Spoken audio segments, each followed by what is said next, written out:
할렐루야. 오늘은 이 지구상의 교회라면은 모두가 다 지키는 부활절입니다.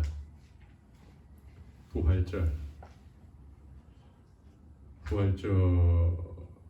이후의 삶은 우리가 어떻게 살아야 될까요? 우리가 부활절을 기념을 하게 됩니다. 기념을 한 이후에 부활절을 기념한 이후에는 어떻게 살아야 될까요?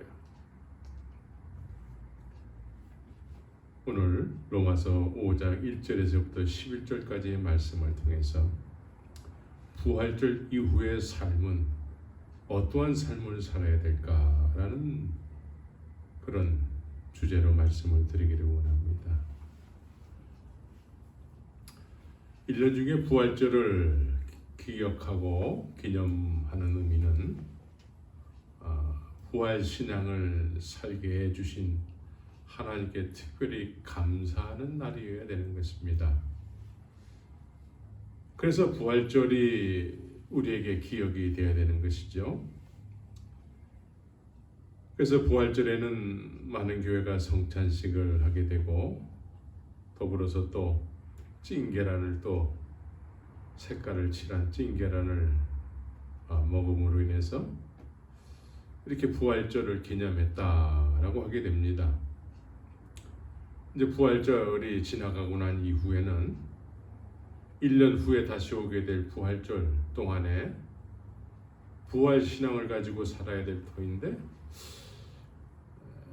부활절을 기념한 이후에는 대부분 다 이렇게 부활절 기념한 걸 잃어버리고 살아가는 경우를 많이 보게 됩니다. 부활절을 기념했으면 그 이후의 삶은 부활신앙으로 살아야 되는 것이지요. 그래서 부활신앙이 도대체 뭘까? 부활신앙. 우리는 부활신앙으로 살아야 되는데 부활신앙이 뭡니까? 예수님께서 나를 위해서 죽으시고 부활하신 이후에는 주님이 원하시는 삶을 우리가 살아야 되는 것이죠.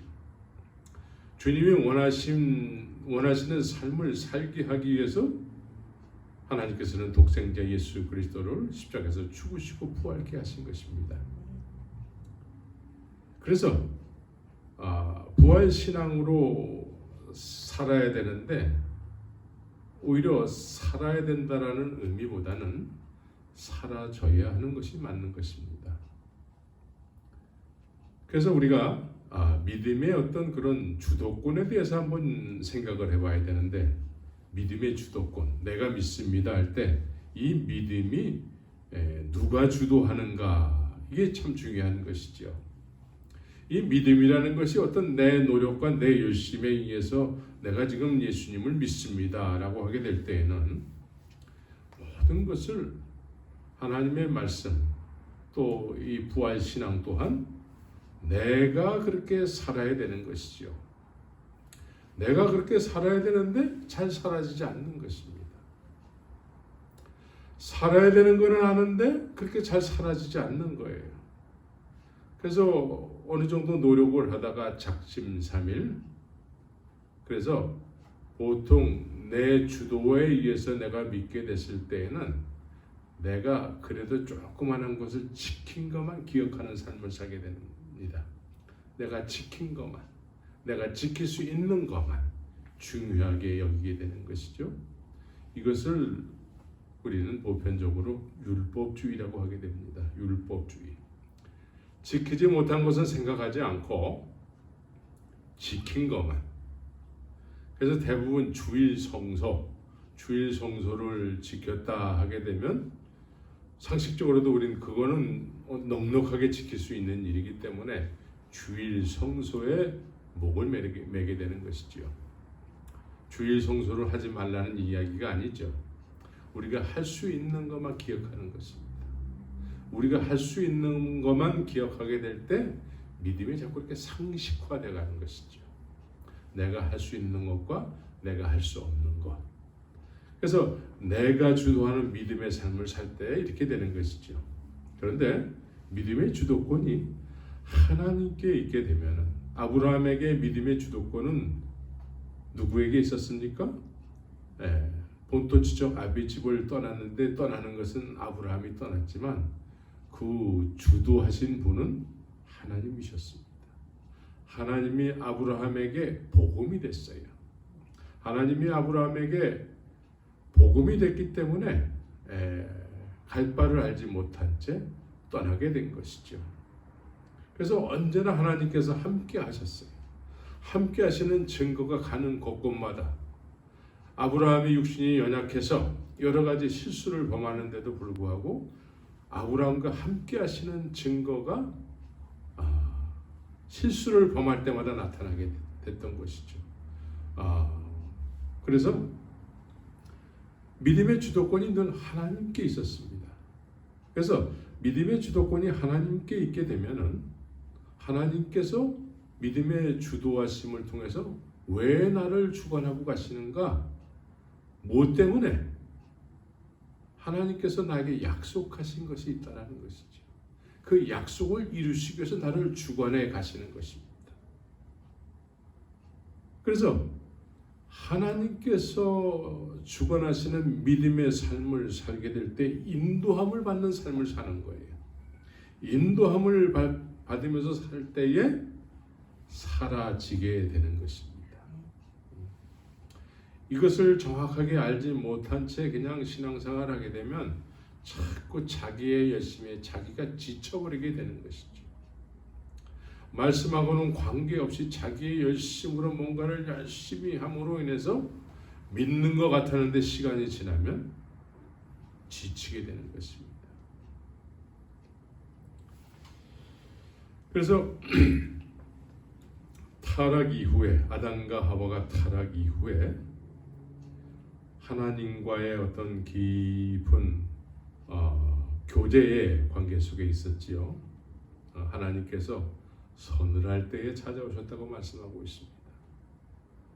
아담아 내가 어디 있느냐? 부르시면은 아담은 내가 여기 있습니다 라고 대답하면서 나갔을 것입니다. 이렇게 스스럼 없이 하나님의 부르심 앞에 나아가는 삶을 살았던 것이죠.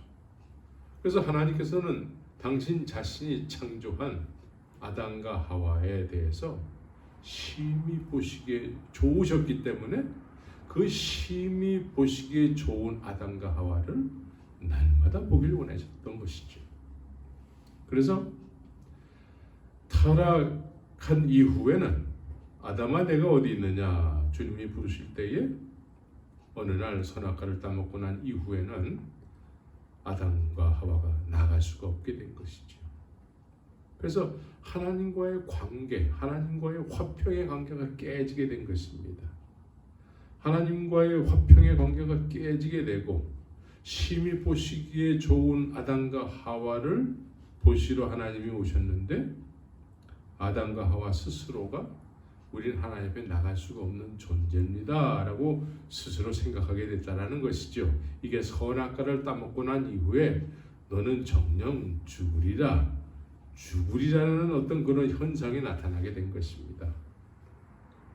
그런데 예수님께서 이제 이 세상에 오셔서 우리의 죄를 위해서 십자가에서 죽으시고 부활하신 이후에는 성소에 휘장이 찢어졌다. 그래서 성소에 들어갈 단령을 얻게 됐다라고 히브리서는 말씀하고 있습니다. 이 말씀은 뭐냐면 하나님 앞에 타락 이후에 어느 누구도 하나님 앞에 나갈 수 없는 존재들이 이제 하나님 앞에 나갈 수 있는 길이 열렸다라는 것이죠. 심히 보시기에 좋은 모습을 보시길 원하시는 하나님 앞에 나갈 수 있는 그런 놀라운 은혜의 자리가 있게 됐다라는 것이죠. 그래서 타락 이후에 누리지 못했던 하나님과의 화평의 관계를 이제 누리게 되는 것입니다. 누리는 거예요. 이것은 주일날 목사님을 뵈는 것과 교인들을 뵙는 그런 수준의 것과는 차원이 다른 이야기인 것입니다. 교회에 나가서 사람들의 눈도장을 받는 것과는 완전히 다른 이야기죠. 하나님으로부터 의롭다 하심을 얻었으면 이제 하나님 앞에 나가야 되는 것이지요. 하나님께서 이제 너 나와도 괜찮아 라고 허락하셨다라는 것입니다. 우리의 죄를 위해서 그동안 죄인이기 때문에 나가지 못했는데 예수님께서 십자가에서 죽으시고 부활하심으로 인해서 그 공로를 인해서 이제 너 내 앞에 나와도 돼 라고 하나님께서 너를 의롭다고 여겨주셨다라는 거예요. 의로움을 받았다라는 거예요. 그래서 우리는 하나님 앞에 담대히 나갈 수 있는 그런 놀라운 은혜가 있게 됐다라는 것입니다. 그래서 오늘 로마서 5장 1절에서는 주 예수 그리스도로 말미암아 하나님으로 더불어 화평을 누리자라고 말씀하셨다는 것입니다. 화평을 누리자. 그래서 하나님으로부터 의롭다함을 받는 것이 어떤 의미인지를 분명히 알고 그 의미를 깨달은 사람은 하나님과 화평을 누리는 거예요. 십자가의 공로를 통해서 나 죽고 내 안에 예수 그리스도께서 사신 분들은 이제 하나님 앞에 담대히 나가는 그런 복을 누리게 되는 것이지요. 그래서 하나님으로부터 의롭다함을 받는 이 자체가 어떤 것인지를 우리가 이해를 해야 되는데 이거 자체를 이해하지 못하는 많은 사람들을 보게 됩니다. 그래서 교회는 열심히 수년 동안 다녔는데 하나님으로부터 의롭다 여김을 받았다고 얘기도 하고 믿음으로 의롭다함을 받는 거예요. 대답도 하는데 그 정확한 의미를 알지 못하고 그런 말들을 하는 사람들을 보게 되는 것이죠. 이것은 하나님으로부터 의롭다 여김을 받는 확인을 받지 못했기 때문에 그렇습니다. 그래서 이 의미를 알지 못하게 되면 교회를 다니면서 하나님 앞에 의롭다 여김을 받아서 나가는 그 자리를 잘 알지 못하고 그래서 그 자리를 알지 못하기 때문에 그 은혜의 자리를 알지 못하기 때문에 그냥 사람들로부터 의롭다 여김을 받는 정도를 하나님으로부터 의롭다 여김을 받는 것이다. 하나님으로부터 의롭다 여김을 받는다라는 것은 늘 사람을 통해서 너 의롭다 여김을 받은 거야 라고 그렇게 이야기를 통해서 받게 되는 것이지. 그래서 정작 누려야 될 것을 누리지 못하는 경우를 보게 되는 것입니다. 그래서 부활절을 기념하고 오랜 교회 생활을 했는데도 불구하고 부활절 이후의 삶은 화평의 관계를 누려야 될 하나님 앞에 그 누리지 못하는 은혜의 자리에 나가지 않고 그냥 언제나 자기의 열심으로 자꾸 하나님을 섬기려고 하는 우매함에 빠지게 되는 것입니다. 예수님께서는 나를 위해서 모든 일을 하셨어요. 그런데 이 모든 일을 하신 일을 언제나 다른 사람들로 배워서 알게 되는 것이죠. 언제나 다른 사람들을 통해서 전해 들어서 예수님이 나를 위해서 그런 일을 하셨구나. 그래서 누가 물어보면 이것을 오랫동안 들었기 때문에 대답을 하게 됩니다. 대답을 하게 되지만 이것이 성령에 의해서 내가 확인이 되고 확증을 받아야 될 텐데 늘 사람을 통해서 들었기 때문에 말은 대답은 그렇게 할지 몰라도 그것이 하나님 앞에 누리는 화평을 누려야 될 복음이 되지 못한 경우를 많이 보게 됩니다. 그래서 시간이 지나면 지날수록 사람들로부터 배운 이야기들은 자꾸 잊혀지게 되는 것이고 잊혀지기 때문에 늘 그리스도의 초보가 무엇인지를 또 다른 사람들에게 자꾸 배워야 되는 거예요. 그래서 신앙생활이 믿음 생활이 자꾸 배우는 것으로 반복해서 배우는 것으로 그렇게 이해를 하는 사람들이 많이 있게 되는 것입니다.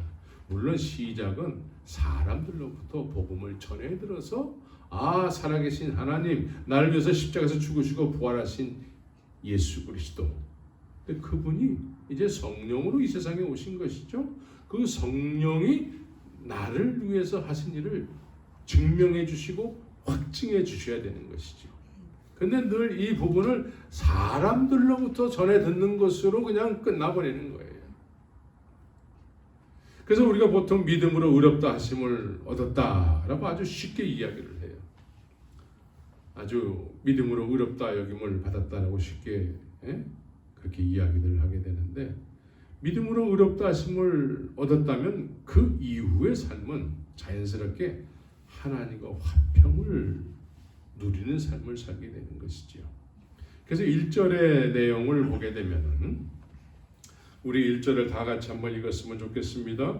그러므로 우리가 믿음으로 의롭다 하심을 얻었은즉 우리 주 예수 그리스도로 말미암아 하나님으로 더불어 화평을 누리자. 화평을 누리자. 여기서 화평을 누리자라는 것이 좀 애매하게 느껴지게 됩니다.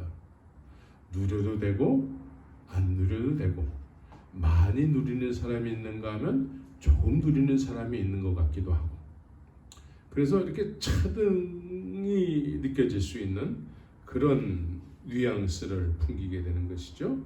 여기서 화평을 누리자, 이제부터 누리면 됩니다, 이런 의미도 될 수 있는 것이죠. 그런데 세번역 성경과 킹 제임스를 보게 되면은 이렇게 되어 있습니다. 킹 제임스는 화평을 누리고 있다. 세번역은 하나님과 더불어 평화를 누리고 있습니다. 과거 완료형이면서 현재 진행형이라는 것입니다. 이러한 삶을 살게 하기 위해서 예수님께서는 십자가에서 죽으시고 부활하신 것입니다. 이러한 삶을 살지 않는 상태에서 예수님을 믿는다고 하게 될 땐 예수님께서 그 사람을 위해서 십자가에서 죽으신 일이 헛된 죽음이 되는 것입니다.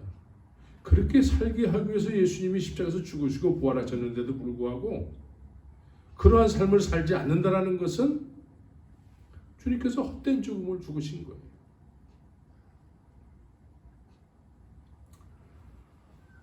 하나님으로부터 의롭다 하심을 얻었다라는 것은 하나님께서는 나를 그렇게 보고 싶으시다는 거예요. 나를 찾고 싶다라는 거예요. 내가 너를 창조했기 때문에 너를 찾고 싶다는, 내가 너를 보고 싶다라는 것이죠. 그래서 독생자 예수 그리스도를 십자가에서 죽게 하셔서 결국은 나를 찾으시는 것이죠. 성소의 휘장에 찢어서 이제 내가 너를 드디어 볼 수 있게 됐다. 하나님 편에서는 그렇게 보시는 것이죠. 우리는 하나님께 나를 보일 수 있는 그런 놀라운 은혜의 자리가 열리게 된 것입니다. 그래서 나를 하나님께 보여드리는 삶을 사는 거예요. 하나님께서 심히 보시기에 좋은 나를 보시길 원하시는 거예요. 그래서 이제는 내가 산 것이 아니요 내 안에 예수 그리스도께서 사신 것이다. 선악과를 따먹고 난 이후에는 나라고 생각하는 나는 내가 아니에요. 하나님께서 창조한 내가 아니라는 것이죠. 선악과를 따먹고 난 이후에는 내가 나를 스스로 나라고 만들었어요. 나는 하나님 앞에 나갈 수가 없어요. 나는 이런 존재예요. 스스로 선악과에 의해서 죽어 마땅한 존재를 스스로 생각하는 거예요. 그래서 하나님 앞에 나가지 못하는 것이죠.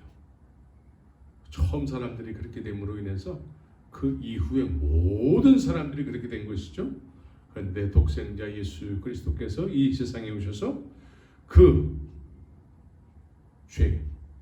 자아는 죄덩어리예요. 이 죄덩어리를 위해서 십자가로 가시게 된 것이죠. 그 자아가 죽어야 될 자리에 예수님께서 죽으신 거예요. 그래서 예수님이 죽으시는 자리에 나도 연합해서 죽어야 되는 것입니다. 그래서 만일 그리스도와 함께 죽었다면 이라고 로마서 6장에서는 그렇게 말씀하고 있습니다. 만일 우리가 그의 죽으심을 본받아 연합한 자가 되었으며, 여기서 만일이라는 의미는 다른 말로 이해를 쉽게 하기 위해서 다른 말로 표현한다면 진짜라는 말이 되는 것입니다. 진짜 우리가 그의 죽으심을 본받아 연합한 자가 되었으면 또한 그의 부활을 본받아 연합한 자가 되리라 라고 말씀하고 있는 것이죠. 그래서 이렇게 주님이 나를 위해서 죽으신 것이 나를 위한 일이라는 것이 내가 확인이 되면은, 성령으로 확인이 되면은 이제 담대하게 주님 앞에 나갈 수 있는, 심히 보시기에 당신 자신이 창조하셨기 때문에 심히 보시기에 좋은 나를 이제 주님께서 보실 수 있는 자리에 내가 나가게 되는 것이죠. 그래서 우리가 성소에 들어갈 담력을 얻게 되는 것입니다. 이것은 십자가의 공로가 아니면 있을 수가 없는 일인 것이죠. 그런데 많은 경우에 이 어둡지 않은 생각들을 하는 사람들이 많이 있습니다.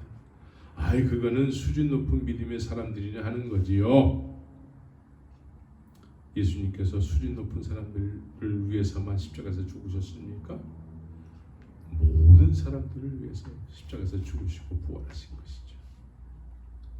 그래서 정작 예수님을 하나님으로부터 보내심을 받은 예수 그리스도를 영접해야 될 사람들, 하나님을 제일 첫 번째로 믿는다고 하는 사람들이 그 예수님 앞에 예수님을 영접하고 환영하고 그분을 경배해야 될 텐데, 하나님의 말씀을 맡았다고 하는 유대인들, 대제사장과 헤롯 대왕과 이런 자들이 아기 예수로 오신 예수님서부터 그렇게 예수님을 세상에 살지 못하게 하기를 이렇게 힘썼던 것입니다.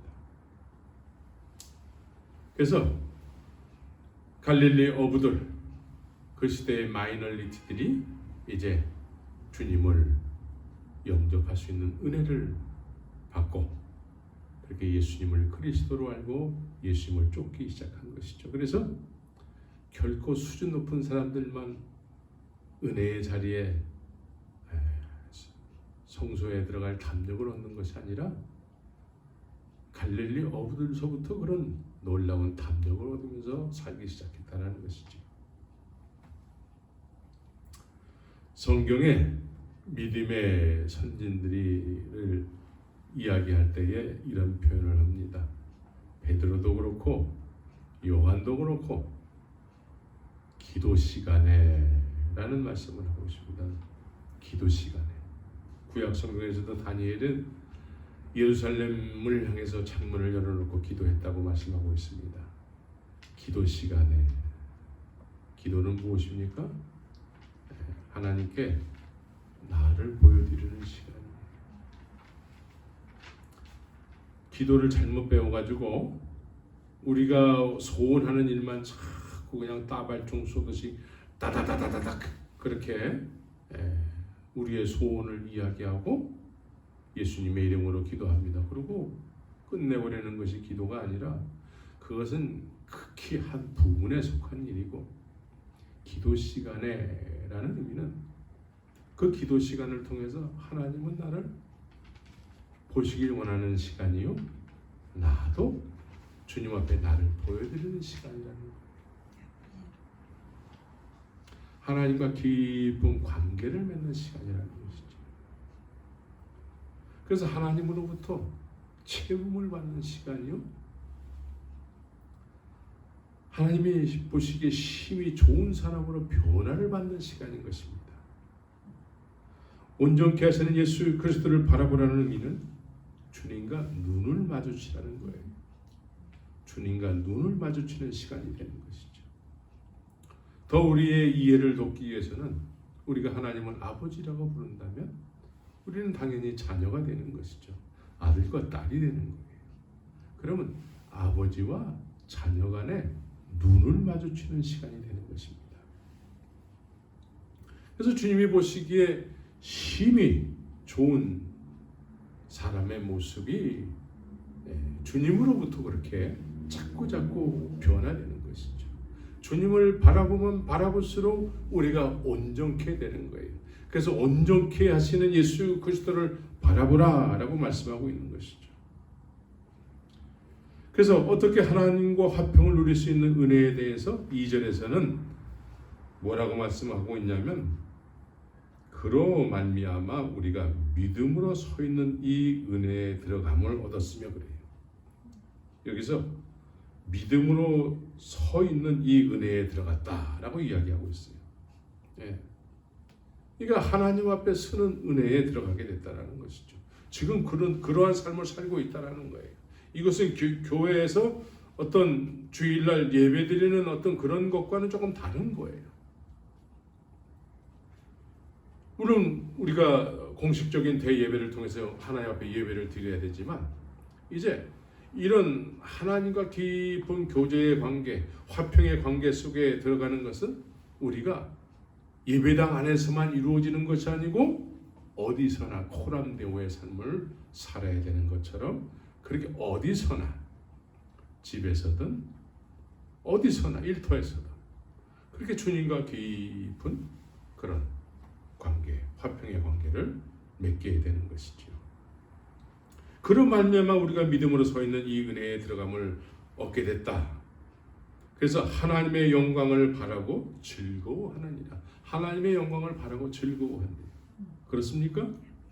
하나님의 영광을 바라고 지금 믿음의 선진들 십자가를 통해서 부활 신앙을 갖고 살아갔던 사람들은 하나님의 영광을 바라고 즐거워하는 삶을 살았다라고 이야기하고 있는 것이죠.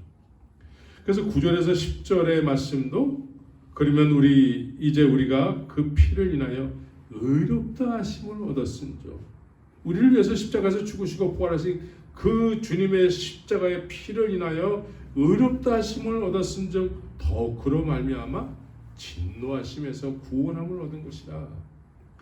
그 아들의 죽으심으로 말미암아 하나님으로 더불어 화목되었은즉 화목될 것이다가 아니라 누릴 것이다가 아니고 화목되었은즉 과거 완료형이 되는 것이죠. 그래서 이렇게 주님과 화목된 관계 속에서 주님을 누리는 삶을 사는 것이죠. 이게 부활신앙인 거예요. 부활절만 단순하게 성찬에 참여했고 찐계란을 나눠 먹었고 이것으로 부활절 지켰다 이렇게 끝나는 것이 아니라 부활신앙으로 이어져야 되는 것이죠.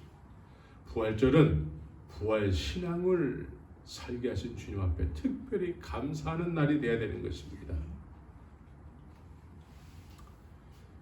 그래서 3절을 우리가 또 보게 되면 다만 이뿐 아니라 다른 은혜가 또 있다라는 것이 이어지는 은혜가 뭐냐면 우리가 환난 중에도 즐거워하나니 그래요. 환난 중에도 즐거워하나니. 지난 시간에 예수님께서 요한복음 15장 26절을 통해서 이런 말씀을 하셨습니다. 내가 아버지께로서 너에게 보낼 보혜사 곧 아버지께로서 나오시는 진리의 성령이 오실 때에 그가 나를 증거하실 것이요 라고 말씀하셨어요. 그러니까 진리의 성령 보혜사께서 그분이 예수님을 증거하실 거라고 말씀하고 있습니다. 그런데 이 말씀을 하시는 이유가 뭐냐면 요한복음 16장 1절에서 내가 이것을 너에게 이름은 너희로 실족지 않게 하기 위해서 말씀한다라는 거예요. 실족지 않게 하시는 분이 누구냐면은 보혜사 진리의 성령이라고 말씀하고 있는 것이죠. 그래서 그분은 영원토록 우리 안에 거하시게 되는 것이죠. 그래서 실족할 만한 상황이 오게 된다는 거예요. 실족할 만한 상황. 그래서 요한복음 16장에서는 사람들이 너희를 추리할 뿐 아니라 때가 이르면 무릇 너희를 죽이는 자가 생각하기를 이것이 하나님을 섬기는 예라 하리라. 하나님을 섬기게 되면 이렇게 된다라는 본보기를 자꾸 보여준다라는 것이죠. 그래서 오늘 본문 3절에서도 우리가 환난 중에도 즐거워한다 그래요. 환난이 왜 있게 됩니까? 하나님께서 하나님이 나와 늘 함께 하시면 환난이 없어야지 우리의 상식에 맞지요. 언제나 우리를 복 주시는 하나님이시지 왜 환난을 주실까? 왜 어려움을 주실까? 왜 시험을 허락하실까? 왜 그럴까요? 환난이 왜 우리에게 왜 핍박이 찾아올까요? 그것은 요한복음 17장, 요한복음 17장을 한번 다 보시기 바랍니다. 요한복음 17장 보게 되면은 14절에 내가 아버지의 말씀을 저희에게 주었사오매 세상이 저희를 미워하였사오니 이는 내가 세상에 속하지 아니한 같이 저희도 세상에 속하지 아니함을 인함이니라. 주님의 말씀을 받아서 주의 말씀에 인도함을 받는 사람들은 세상에 속한 사람들이 아니래요. 이미 우리가 육의 이 세상에 속해서 살지만 하나님의 말씀을 소유한 사람들은 이미 육이 이 세상에 속해서 살지만 이 세상에 속한 사람들이 아니다라고 이야기하게 되는 것이죠. 이 세상에 속하지 아니했기 때문에 이 세상이 우리를 핍박한다라는 거예요. 네. 우리가 정말 잘 새겨들어야 될 것이 하나님의 말씀에 의해서 내가 믿음 생활을 하고 있는가? 아니면 그냥 사람들이 믿으라 해가지고 그냥 먼저 믿었다고 하는 사람들의 행동을 내가 쫓아서 하기 때문에 나는 믿음의 사람인가? 이걸 잘 구별해야 되는 것입니다. 우리가 하나님의 말씀을 소유해야 돼요. 하나님의 말씀대로 살아갈 때에 이 세상이 미워한다는 거예요. 왜? 세상에 속하 있지 않기 때문에. 세상에 속한 삶을 살지 않기 때문에 그렇습니다. 오늘날 많은 교회들이 이 세상에 존재하고 있습니다. 이 교회는 예수 그리스도가 머리가 되셔서 이끌어가는 교회가 진정한 교회가 되는 것이죠. 예수 그리스도가 머리가 되신 교회는 어떤 교회입니까?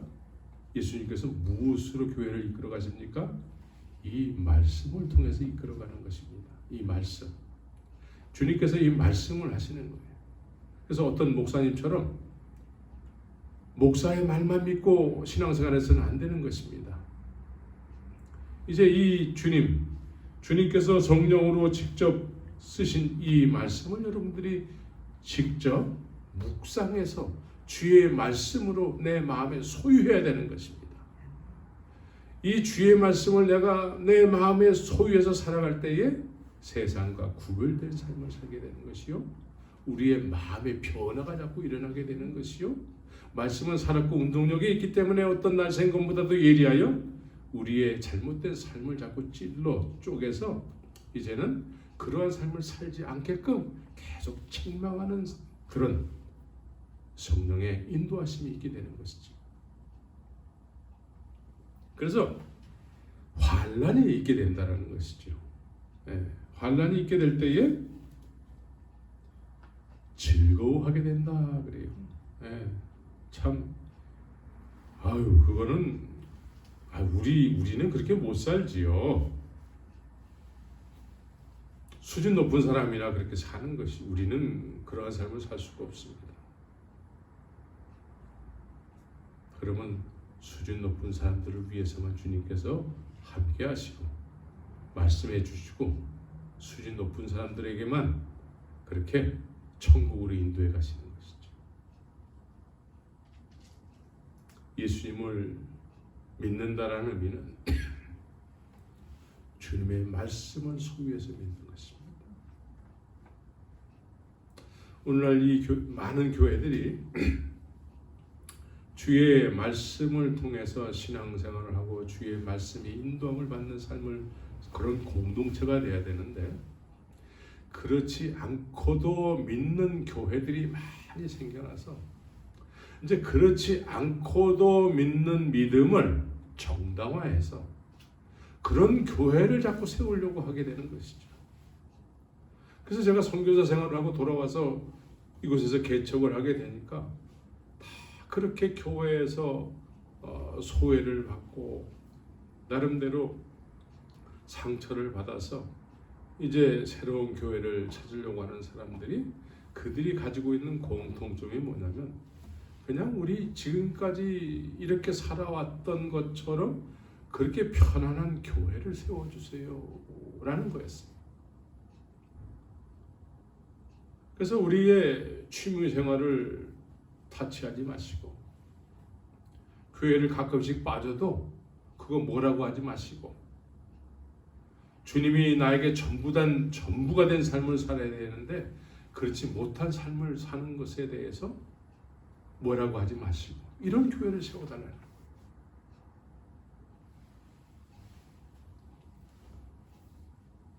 우리는 하나님의 말씀을 통해서 하나님의 말씀의 인도함을 받는 삶을 살아야 됩니다. 우리 몽골 교회가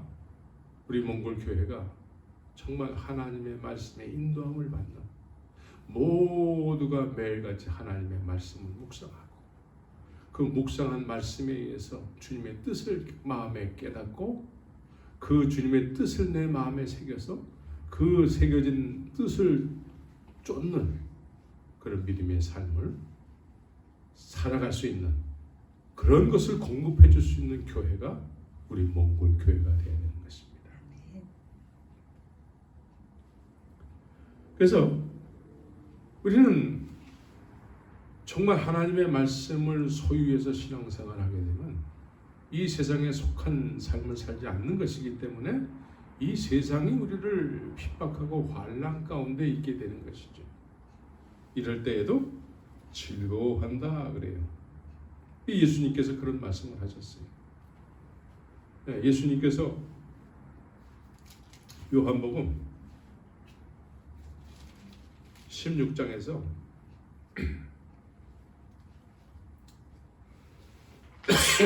이런 핍박이 있게 될 것이다 라고 예수님이 말씀하셨습니다. 그런데 내가 떠나가는 것이, 이런 상황이 오는 것에 대해서 반드시 이런 상황이 너희들에게 찾아올 텐데 그런데 내가 가는 것이 유익이야 이렇게 말씀하는 거예요. 왜 유익일까요? 보혜사 진리의 성령이 오시기 때문에 그렇습니다. 그래서 16장 22절 요한복음 16장 22절에서는 지금은 너희가 근심하나, 예수님이 떠나가신다니까 근심하게 되는 것이죠.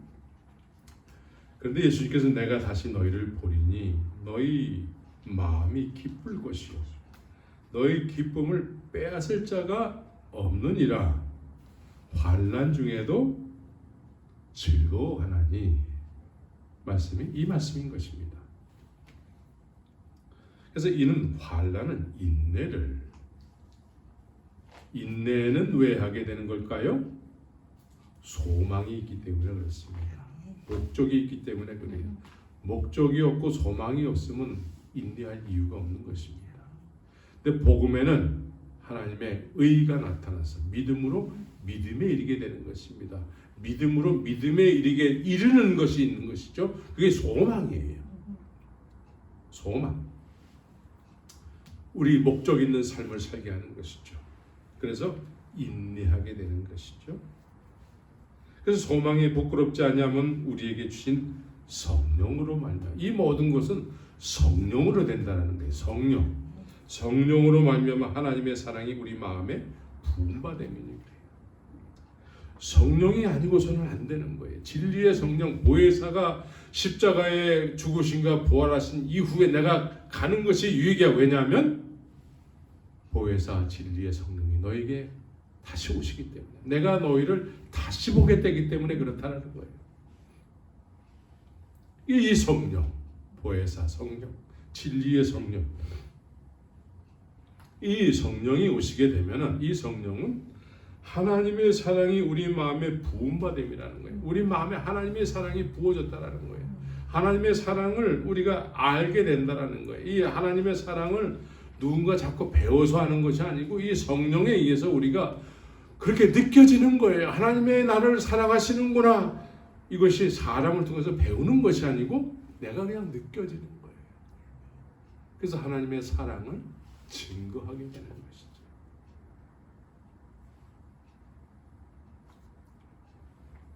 하나님은 하나님의 사랑이 내 안에 느껴지게 될 때 나도 하나님을 사랑하게 되는 것이죠. 사랑이 무엇입니까? 사랑은 내 마음속에 느껴지는 대로 나도 그렇게 행동하는 거예요. 마음에 내가 느껴지지 않으면은 그렇게 행동이 안 되는 것이죠. 사랑이라는 특성이 그래요. 내가 사랑이 느껴져서 그 사랑의 감정에 의해서 나도 반응하는 거예요. 그래서 사랑은 뭡니까?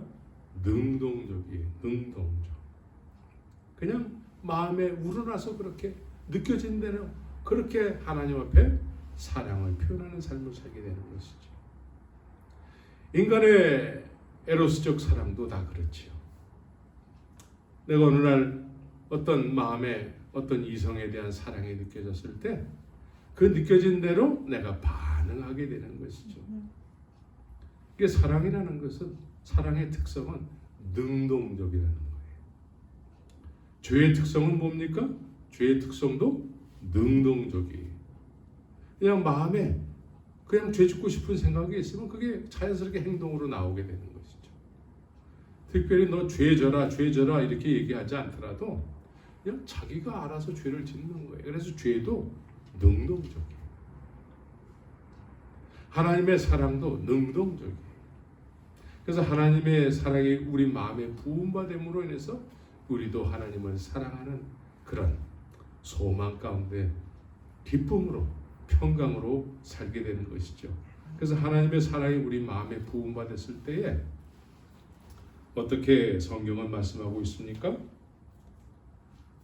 성경은 우리 주 예수 그리스도로 말미암아 하나님 안에서 또한 즐거워하느니라 그래요. 즐거움. 그래서 요한복음에서도 나의 기쁨 17장에서는 13절에서 저희로 내 기쁨을 저희 안에 충만히 가지게 하려 함이니라 그래요. 이 기쁨이 예수님의 기쁨이래요. 예수님의 기쁨이 우리 안에 충만케 되는 것이래요. 하나님의 사랑이 부음받게 되면 예수님의 사랑이 우리 안에 충만케 되는 거래요. 예수님의 기쁨이 우리 안에 이렇게 충만케 흘러 들어오는 거예요. 그래서 환난이 왔을 때에 즐거워하게 된다는 것이죠. 넉넉히 그 환난을 이기게 된다는 것입니다. 그래서 이 성령에 의해서 오늘 본문에서는 성령으로 말미암아 하나님의 사랑이 우리 마음에 부음받음이니 이렇게 이야기하고 있습니다. 또한 8절에서 아주 중요한 말씀을 하고 있는데 우리가 아직 죄인 됐을 때에 그리스도께서 우리를 위하여 죽으심으로 하나님께서 우리에게 대한 자기의 사랑을 확증하셨느니라. 여기서 하나님께서 우리에게 대한 자기의 사랑을 확증하셨느니라. 하나님의 사랑을 확증받아야 되는 것이죠. 여기서 중요한 것은 하나님의 사랑을 우리가 확증받아야 되는데 이 확증을 누구로부터 받아야 됩니까? 성령으로부터 받아야 되는데 많은 사람들이 성령으로 받는 것보다는 사람들의 배움을 통해서 가르침을 통해서 그렇게 된 거예요 라고 가르침을 받아서 확증받았다라고 여기게 되는 것이죠. 근데 시간이 지나면 이 확증받은 것이 자꾸 퇴색되게 되는 것이죠. 자꾸 잊혀지는 거예요.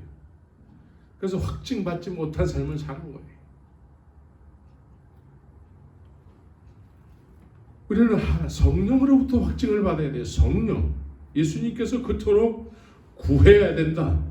찾아야 된다. 문을 두드려야 된다. 그러면 아버지께서 성령을 가장 좋은 것을 주시지 않겠느냐? 이 성령을 통해서 하나님의 사랑이 우리에게 확증돼야 되는 거예요.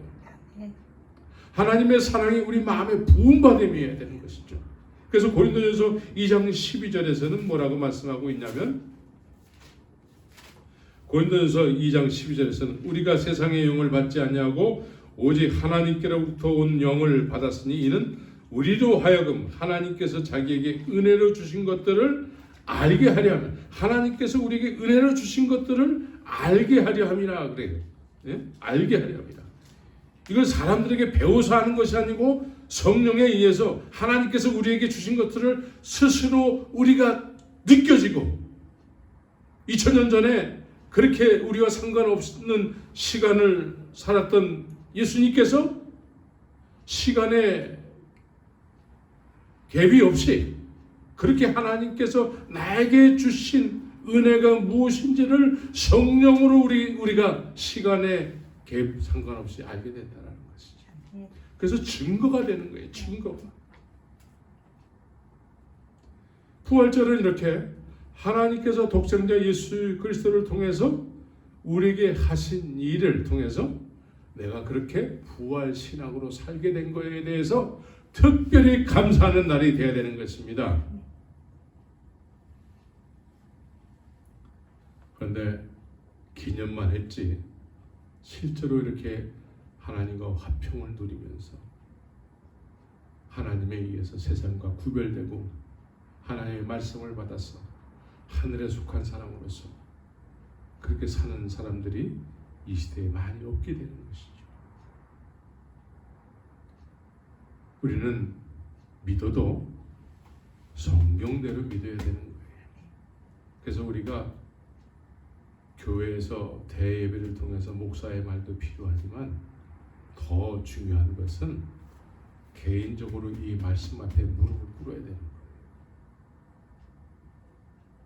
개인적으로 이 말씀 앞에 무릎을 꿇어서 성령의 도우심으로 이 말씀이 나를 향한 말씀이라는 것을 깨달음을 얻어야 돼요.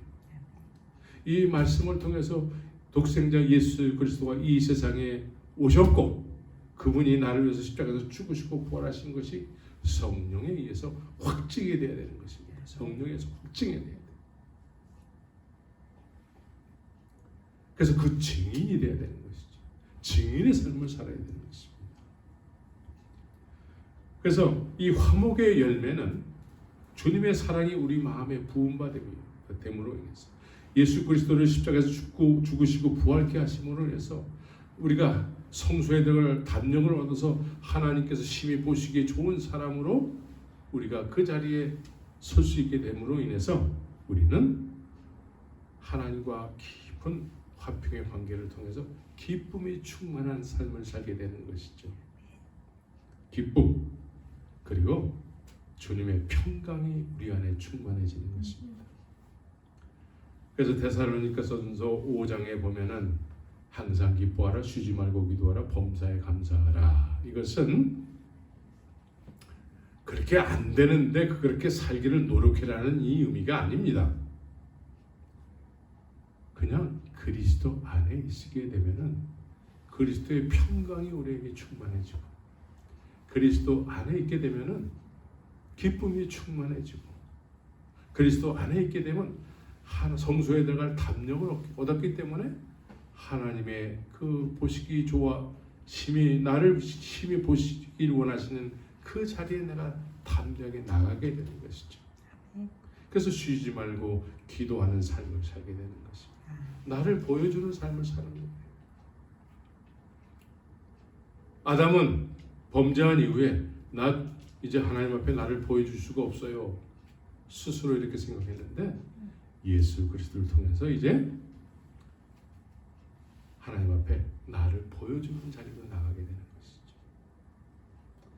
그래서 예수 그리스도의 십자가의 피의 공로로 우리가 담대하게 그 자리에 나가게 되는 것입니다.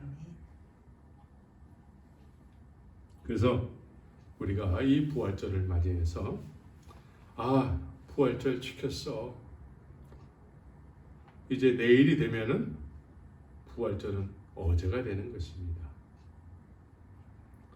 나 부활절 지켰기 때문에 나는 부활신앙으로 지금 살고 있는 거예요. 부활절 전에도 우리는 부활신앙으로 살아야 되고 부활신앙은 무엇입니까? 하나님 앞에 담대히 나가서 하나님과 화평을 누리는 삶을 사는 것입니다. 하나님의 사랑이 우리 마음에 부음받았기 때문에 독생자 예수를 죽이시면서까지 나를 찾기를 원하셨기 때문에 그래서 십자가의 공로를 의지해서 이제는 주님 앞에 나가게 되는 것이죠. 화평을 누리는 거예요. 이것이 부활절을 맞이해서 부활신앙으로 살아가야 될 그런 믿음의 본질이 되는 것입니다. 우리 모두가 이제 사람들에 의해서 그냥 이렇게 하는 것이 믿는 거예요, 저렇게 하는 것이 믿는 거예요. 자기 스스로도 자기가 믿는 것인지 잘 몰라. 왜? 말씀 앞에 서본 적이 없기 때문에.